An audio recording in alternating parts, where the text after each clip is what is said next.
એક સરસ મજાનું મકાન કે પ્લોટ પસંદ પડી ગયો છે, ભાવ પણ નક્કી થઈ ગયા છે, બધું જ ફાઇનલ છે. હવે લાખો રૂપિયા એડવાન્સ આપવાનો સમય આવી ગયો છે, પણ મનમાં કંઈક ધગધગ થાય છે ને. એક ડર સતત સતાવ્યા કરે છે કે જો આ લાખો રૂપિયા આપી દીધા અને પછી વેચનાર ફરી ગયો તો, જો આ સોદો અચાનક તૂટી ગયો તો આટલા બધા પૈસાનું શું થશે. આ એક એવો ડર છે જે પ્રોપર્ટી ખરીદનાર કોઈ પણ વ્યક્તિને રાત્રે શાંતિથી ઊંઘવા નથી દેતો. આપણે સમાજમાં ઘણીવાર એવું સાંભળીએ છીએ કે ભાઈ અમારું સાટાખત તો થઈ ગયું હતું, બધું જ નક્કી હતું, પણ વેચનારને ક્યાંકથી વધારે પૈસા મળ્યા એટલે અચાનક પાછો ફરી ગયો. હવે આવી સ્થિતિમાં શું થાય?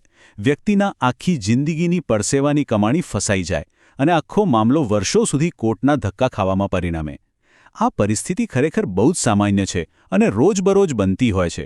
પરંતુ જો આપણી પાસે કાનૂની દસ્તાવેજોની સાચી અને પૂરેપૂરી સમજ હોય તો આ મોટા આર્થિક નુકસાન અને માનસિક ત્રાસમાંથી બહુ આસાનીથી બચી શકાય છે. હવે આગળ વધતા પહેલા એક નાનકડી પણ બહુ જ અગત્યની સ્પષ્ટતા કરી લઈએ. અહીં જે પણ માહિતી આપવામાં આવી રહી છે તે માત્ર ને માત્ર કાનૂની જાગૃતિ અને શૈક્ષણિક હેતુઓ માટે જ છે. પ્રોપર્ટીને લગતો કોઈપણ અંતિમ નિર્ણય લેતા પહેલા એક સારા નિષ્ણાત વકીલ કે કાનૂની સલાહકારની રૂબરૂ સલાહ લેવી ખૂબ જ જરૂરી છે.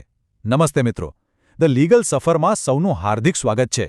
આપણી આ ચેનલનો મુખ્ય ઉદ્દેશ્ય જ એ છે કે આવી જટિલ કાનૂની બાબતોને આપણે એકદમ સરળ અને રોજબરોજની ભાષામાં સમજીએ, જેથી દરેક સામાન્ય નાગરિક પોતાના અધિકારો પ્રત્યે સભાન થાય અને ક્યારેય કોઈ છેતરપિંડીનો ભોગ ન બને.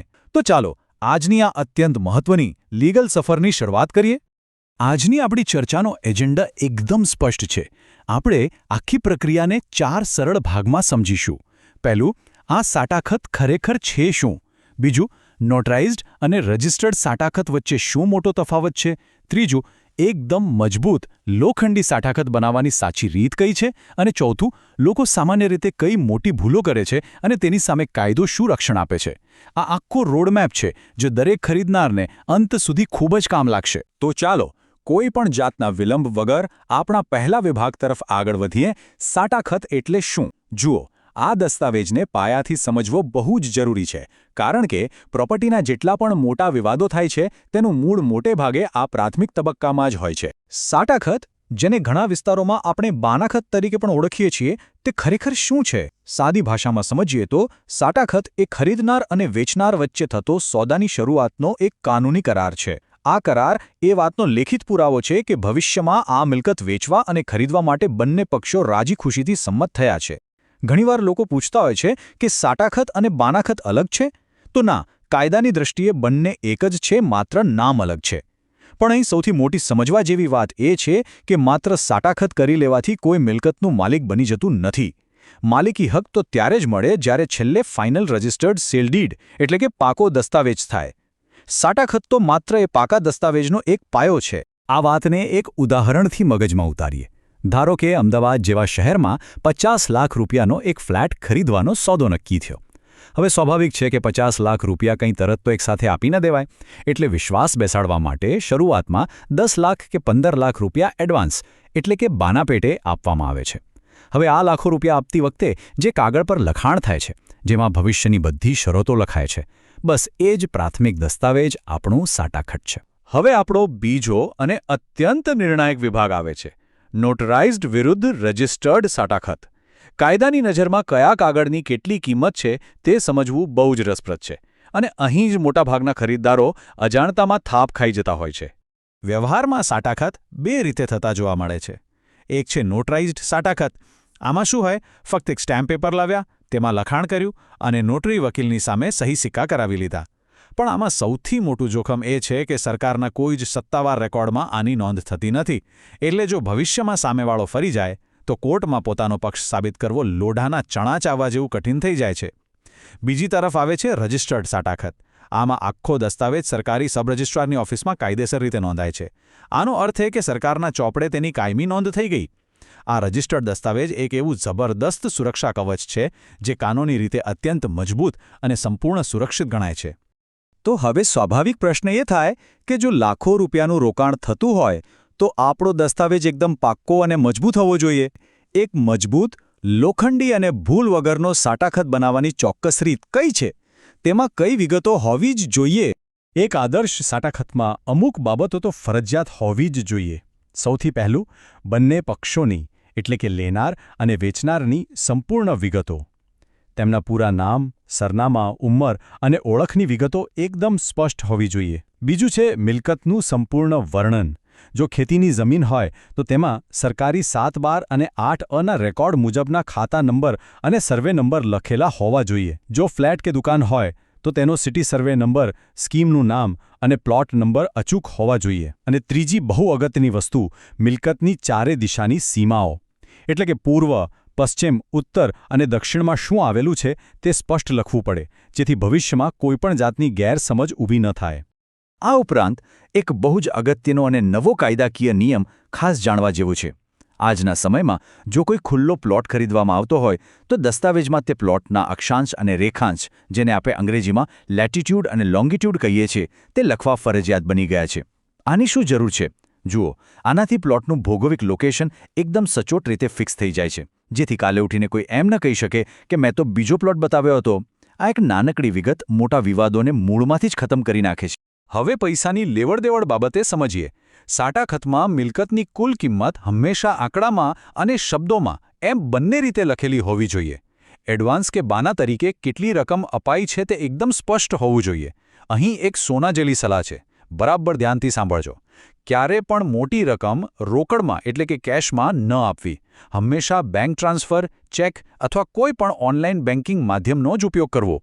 અને માત્ર પેમેન્ટ કરવું એટલું જ નહીં, જે ચેક આપ્યો છે કે ટ્રાન્સફર કર્યું છે તેનો પુરાવો અને ટ્રાન્ઝેક્શન નંબર દસ્તાવેજની અંદર સ્પષ્ટ શબ્દોમાં લખાવવા જોઈએ. આ એક નાનકડી આદત કોઈપણ પ્રકારની આર્થિક છેતરપિંડીથી બચાવશે. એક અત્યંત મહત્વની શરત એ છે કે સાટા ખતમાં એ વાક્ય સ્પષ્ટપણે લખેલું હોવું જ જોઈએ કે આ મિલકત સંપૂર્ણ રીતે વિવાદમુક્ત છે, એટલે કે તેનું ટાઇટલ ક્લિયર છે. તેનો અર્થ એ કે આ પ્રોપર્ટી પર કોઈ અન્ય વ્યક્તિનો હક નથી અને કોઈ કોર્ટ કેસ ચાલુ નથી. જો એ પ્રોપર્ટી પર બેંકની કોઈ જૂની લોન ચાલતી હોય તો એ પણ લખાણ હોવું જોઈએ કે ફાઇનલ દસ્તાવેજ કરતાં પહેલાં વેચનાર એ લોન પૂરી કરીને મિલકત ક્લિયર કરી આપશે. આ લખાણ ભવિષ્યની અણધારી જવાબદારીઓમાંથી મુક્ત રાખે છે. હવે વાત કરીએ સમયમર્યાદાની. સાટા ખતમાં એક ડેડલાઇન હોવી બહુ જરૂરી છે કે ફાઇનલ સેલ ડીડ ક્યાર સુધીમાં કરી લેવામાં આવશે. સામાન્ય રીતે વ્યવહારમાં આ સમયમર્યાદા 3 થી 6 મહિનાની રાખવામાં આવતી હોય છે. આ સમયમર્યાદા બહુ મોટો રોલ પ્લે કરે છે. જો ખરીદનાર નક્કી કરેલા સમયમાં બાકીના પૈસા ન આપી શકે તો વેચનાર પાસે એ અધિકાર છે કે તે આપેલી બાનાની રકમ જપ્ત કરી શકે. અને એ જ રીતે જો વેચનાર સમયસર દસ્તાવેજ કરી આપવાની આનાકાની કરે તો ખરીદનાર કાયદાકીય કાર્યવાહી કરી શકે છે. ટૂંકમાં આ સમયમર્યાદા બંને પક્ષો પર એક યોગ્ય અને સમાન દબાણ ઊભું કરે છે. પ્રોપર્ટી ખરીદતી વખતે કેટલીક બહુ ગંભીર ભૂલો થતી હોય છે. સૌથી પહેલી ભૂલ એ છે કે માત્ર બ્રોકર કે દલાલ પર આંખ બંધ કરીને ભરોસો કરી લેવામાં આવે છે. પ્રોપર્ટીના ઓરિજિનલ દસ્તાવેજો જાતે ક્યારેય ચકાસવામાં નથી આવતા. હંમેશા યાદ રાખો, ઓરિજિનલ પેપર્સ રૂબરૂ જોવાના અને એક સારા નિષ્ણાત વકીલ પાસે તેની તપાસ કરાવવી જોઈએ જ. બીજી બહુ મોટી ભૂલ એ છે કે લોકો સમયમર્યાદા મૌખિક રીતે વધારી દેતા હોય છે કે ભાઈ વાંધો નહીં, બીજા 2 મહિના પછી પૈસા આપજો. યાદ રાખો, કાયદાની અદાલતમાં મૌખિક વાતોની કોઈ જ કિંમત નથી હોતી. જો સમય વધારવો જ હોય તો હંમેશા એક લેખિત પૂરક દસ્તાવેજ બનાવવો જ જોઈએ. હવે એક અત્યંત શક્તિશાળી કાનૂની જોગવાઈ વિશે સમજીએ. માની લો કે સાટાખત થઈ ગયાના 2 મહિના પછી અચાનક બજારમાં પ્રોપર્ટીના ભાવ ઉછળી ગયા. હવે વેચનારના મનમાં લાલચ જાગે અને તે બહાના કાઢીને સોદો તોડવાનો પ્રયત્ન કરે છે. આવા સમયે જો સમજદારી વાપરીને પહેલેથી જ સાટાખત રજિસ્ટર્ડ કરાવેલું હશે ને તો એક બ્રહ્માસ્ત્ર હાથમાં છે. સીધા સિવિલ કોર્ટમાં જઈને સ્પેસિફિક પરફોર્મન્સનો દાવો માંડી શકાય છે. આ કાયદાકીય બ્રહ્માસ્ત્રનો અર્થ એ થાય કે કોર્ટ વેચનારને આદેશ આપશે, તેને કાયદાકીય રીતે મજબૂર કરશે કે જૂના નક્કી કરેલા ભાવે જ આ દસ્તાવેજ કરી આપવો પડશે અને મૂળ સોદો પૂરો કરવો જ પડશે. તો આખી ચર્ચાનો નિચોડ એટલો જ છે કે સાટાખત માત્ર કાગળનો ટુકડો નથી. આ એ દસ્તાવેજ છે જે લાખો રૂપિયાના સોદાની શરૂઆત કરે છે, આર્થિક સુરક્ષા નક્કી કરે છે અને ભવિષ્યની કાનૂની મજબૂતીનો પાયો નાખે છે. જો આ દસ્તાવેજ પૂરતી કાળજીથી, યોગ્ય શરતો સાથે અને વકીલની દેખરેખ હેઠળ બનાવવામાં આવે તો ભવિષ્યના મોટાભાગના વિવાદો, છેતરપિંડી અને ભયંકર આર્થિક નુકસાનથી બચી શકાય છે. સમજદારી એમાં જ છે કે પ્રોપર્ટીના સોદામાં ઉતાવળ ન કરવી, દરેક પગલું વિચારીને લેવું અને દસ્તાવેજોને ક્યારેય હળવાશથી ન લેવા. તો આજે જ શાંતિથી વિચારવા જેવો પ્રશ્ન છે, શું પ્રોપર્ટીના દસ્તાવેજો અને રોકાણો સંપૂર્ણ સુરક્ષિત છે ખરા? જો કોઈ પણ શંકા હોય તો આજે જ નિષ્ણાતની સલાહ લો.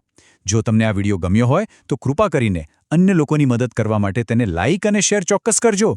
જો તમારા મનમાં કોઈ પ્રશ્નો હોય તો કોમેન્ટ્સમાં જણાવો અને તેનો ચોક્કસપણે જવાબ આપવામાં આવશે. અને હા, ચેનલને સબસ્ક્રાઇબ કરવાનું ભૂલશો નહીં. આવા જ એક સમાન વિષય સાથે આગલી લીગલ સફરમાં ફરી મળીશું. ખૂબ ખૂબ આભાર.